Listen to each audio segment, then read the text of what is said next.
오늘은 창세기 24장 61절에서 67절의 말씀을 가지고 위로라고 하는 제목으로 하나님 말씀 증거하겠습니다. 창세기는 이야기들의 집합체죠. 수많은 이야기들이 얽히고 설켜서 하나님의 구원의 드라마를 완성해 갑니다. 창세기의 수많은 이야기 중에서 이삭이 리브가를 아내로 맞이하는 이야기는 호흡이 가장 깁니다. 이삭이 아내를 얻는 이야기는 이삭의 엄마 사라가 죽은 다음에 전개되는데요. 사라가 이삭을 얼마나 귀하게 키웠겠습니까? 이삭은 엄마 사라에게 모든 것, everything이었을 것입니다. 아이를 늦게 낳은 사람일수록 자식을 귀하게 키우는 경향이 있죠. 자식을 일찍 낳으면 자식 키우는 즐거움을 잘 모르는 경향이 있습니다. 자신도 어리기 때문에 감당이 잘 안 돼서 그러는 것 같기도 한데요. 대개 자식을 늦게 낳은 부모는 자기 자식을 손자보다 더 사랑하는 경향이 있고, 그런데 자식을 일찍 낳은 부모는 자기 자식보다 손자를 더 사랑하는 것을 보게 됩니다. 몰랐던 기쁨을 알게 되기 때문이겠죠. 이제 아내도 떠나고 늙어버린 아버지 아브라함은 뭔가 비장한 마음으로 아들 이삭의 아내를 얻어주려고 하고 있어요. 그 비장함은 늙은 종을 불러 행하는 의식, 리추얼에 고스란히 나타나고 있죠. 아브라함이 자기 집 모든 소유를 맡은 늙은 종에게 이르되 청하건대 내 허벅지 밑에 내 손을 넣으라. 이러한 의식, 리추얼을 치르고 있는데요. 이삭에게 아내를 얻어주는 일이 그만큼 중요한 일이었다는 뜻입니다. 요즘 결혼 풍속도를 보면 결혼이 매우 사적인 영역으로 떨어졌다는 느낌을 받죠. 목회와 커피 장사를 겸하시는 지인 목사님의 이야기에 따르면 요즘 젊은이들은 결혼할 때 주례자를 세우지 않는다고 합니다.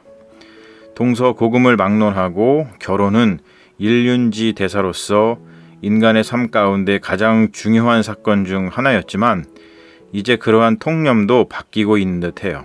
실로 우리는 격동의 시대에 살고 있는 것이죠. 준엄한 의식이 치러지고 아브라함의 종은 이삭의 아내를 얻으러 하란 땅으로 갑니다. 그리고 거기서 준엄한 의식에 걸맞는 신비로운 일들이 일어나는데 우리는 이것을 성령의 인도하심이라고 부를 수 있죠. 모두의 마음이 기쁜 혼인이 성사가 됩니다. 물론 혼인 성사의 과정이 현재 우리가 경험하는 것과는 매우 다른데요. 종이 아내를 얻으러 하란 땅으로 갔고 종의 증언을 듣고 오빠 라반과 어머니는 딸을 내어주죠. 그리고 리브가는 한 번도 만나본 적이 없는 사람 이삭을 자신의 남편으로 삼겠다고 종을 따라 나섭니다. 연애를 통해 결혼에 이르는 현대인들에게는 굉장히 기이한 그런 이야기처럼 들리죠. 기나긴 여정 가운데 리브가와 이삭이 드디어 만나게 되는 장면이 바로 우리가 읽은 본문인데요. 이 이야기의 끝은 매우 뭉클합니다. 이렇게 적고 있는데 이삭이 리브가를 인도하여 그의 어머니 사라의 장막으로 들이고 그를 맞이하여 아내로 삼고 사랑하였으니 이삭이 그의 어머니를 장례한 후에 위로를 얻었더라. 참 따스한 문장이죠. 참 따스한 장면입니다. 자신을 귀하게 키워준 엄마를 상실한 슬픔이 컸던 이삭은 그 어떤 것으로도 위로받을 수 없었는데 드디어 아내를 얻음으로 위로를 받게 됩니다. 우리는 살아가면서 삶의 기쁨과 의미를 상실할 때가 많이 있죠. 삶의 기쁨과 의미를 상실하는 일은 인간에게 굉장히 치명적인데요. 기쁨과 의미 없는 삶만큼 힘들고 어려운 삶이 없습니다.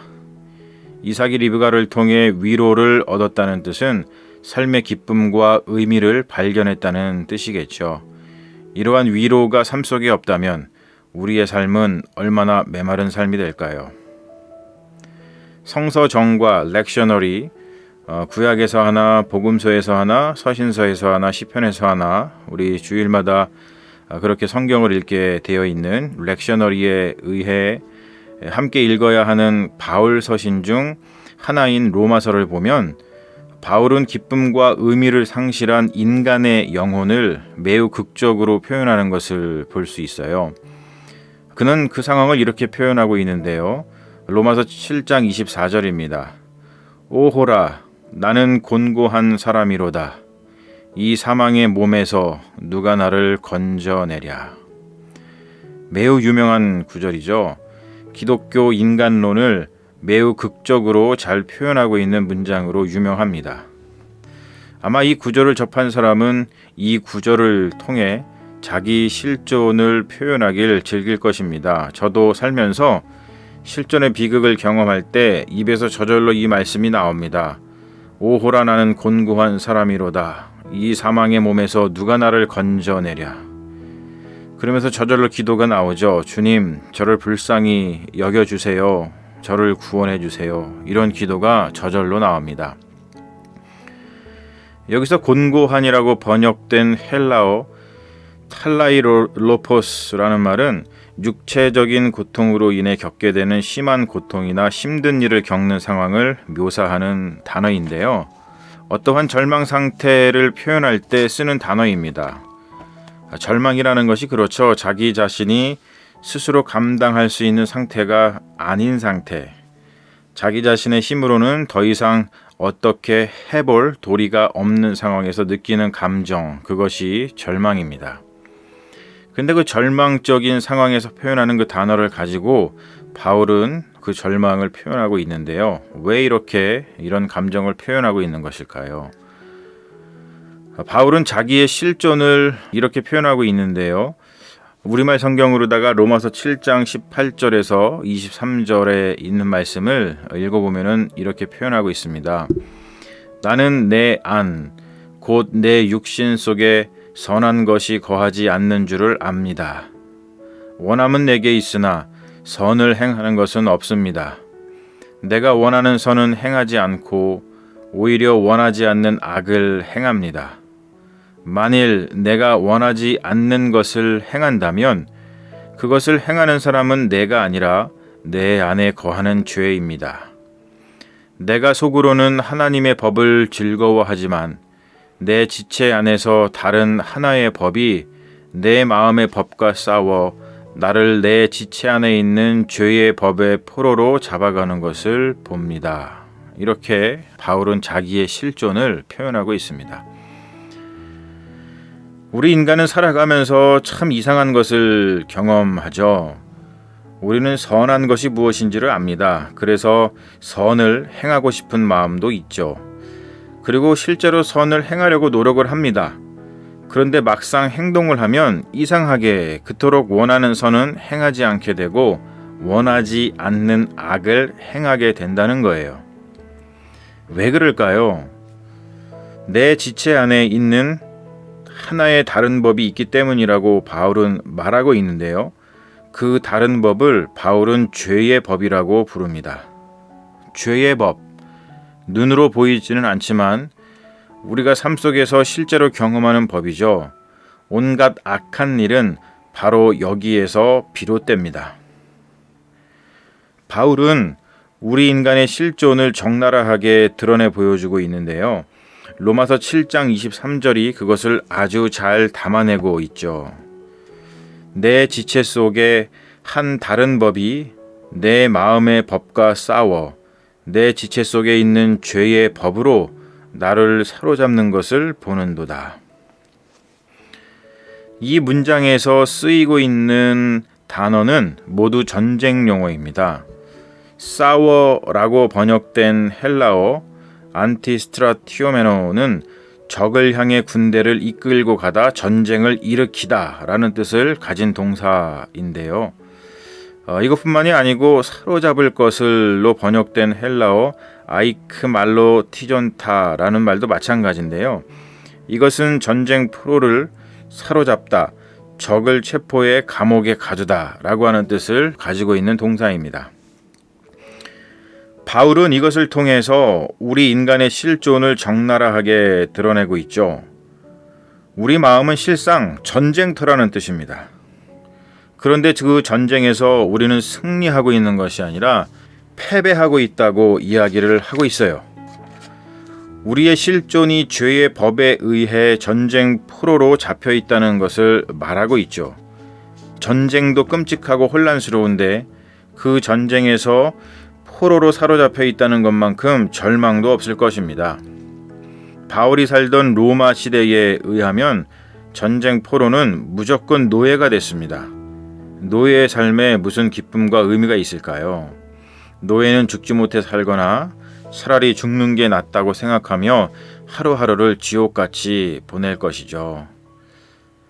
사랑하는 엄마를 잃고 상심에 있었던 이삭은 아내 리브가를 얻음으로 위로를 받았습니다. 삶의 기쁨과 의미를 되찾은 것이죠. 그런데 바울은 아주 근본적인 인간의 상심과 절망에 대해서 이야기를 하고 있습니다. 우리의 마음이 실은 전쟁터라는 것, 그리고 우리는 그 전쟁에서 패배하고 있다는 것. 그래서 오호라, 나는 곤고한 사람이로다. 이 사망의 몸에서 누가 나를 건져내랴 라고 절규하지 않을 수 없다는 것을 말해줍니다. 우리는 우리의 삶의 형편을 속이고 기만하려는 경향이 있죠. 지금도 그러한 경향이 드러나고 있는데요. 트럼프 대통령은 이번 연말에 있는 대통령 선거에서 재선되지 못할까봐 현재 우리가 경험하고 있는 팬데믹의 상황을 자꾸 속이고 기만합니다. 그리고 그 책임을 남에게 전가하고 있죠. 트럼프 대통령의 행태는 겉으로 드러나고 그 실수가 눈에 보이기 때문에 사람들한테 대놓고 욕을 먹는 것이지만 실상 우리는 모두 그러한 기만을 부리며 삽니다. 우리는 우리의 삶의 형편을 애써 인정하지 않으려 하죠. 그 삶의 형편을 직면할 용기가 없기 때문입니다. 그동안 수많은 선각자와 선지자들이 생태 위기에 대하여 끊임없이 경고해 왔죠. 그중 대표적인 인물이 제인 구달이라는 분인데요. 1960년 26살의 나이로 탄자니아의 한 숲속에 들어가 침팬지와 더불어 살면서 침팬지를 연구한 학자이죠. 그러다가 1980년대부터 환경운동가로 변신해서 전 세계를 돌아다니며 생태 위기를 전했습니다. 그러니까 우리 삶의 형편을 전한 것이죠. 1980년대부터 생태 위기를 전했으니까 근 40년 동안 그 일을 한 것인데요. 그런데 40년 동안 전 세계를 돌아다니면서 그렇게 우리가 살고 있는 이 지구의 삶의 형편을 이야기했는데도 불구하고 그녀의 말에 대부분의 사람들이 귀를 기울이지 않았습니다. 그러다 이렇게 팬데믹을 맞아 적나라한 우리의 삶의 형편을 경험하고 나니까 이제서야 그녀의 외침이 귀에 들어오는 사람이 늘어나고 있다고 하죠. 제인 구달은 희망론자인데요.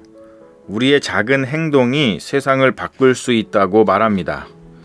그리고 그녀는 팬데믹으로 인해 사람들이 우리가 그동안 잘못 살아왔구나 라는 것을 몸소 깨닫고 있기 때문에 미래가 희망적이라고 말합니다. 여러분, 이렇듯이 우리는 우리의 삶의 형편을 정직하게 대면할 때에 오히려 희망을 말할 수 있고 꿈을 꿀 수 있는 것이죠. 미국에 희망이 있을까 싶은 게 삶의 형편을 자꾸 기만하기 때문에 그렇습니다. 우리가 우리의 삶의 형편을 정말 그대로 있는 그대로 인식하고 직면할 수 있다면 오히려 우리는 희망을 말하고 또 희망을 꿈꿀 수 있게 되는 것이죠. 바울은 자신의 곤고함을 그대로 고백합니다. 숨기지 않습니다. 이것은 단순한 고백이 아니라 처절한 경험이죠. 인간은 어떠한 일이든 사건으로 다가오지 않으며 삶의 형편을 깨닫지 못하는 경향이 있는데요. 우리는 지금 생태 위기를 사건으로 경험하고 있죠.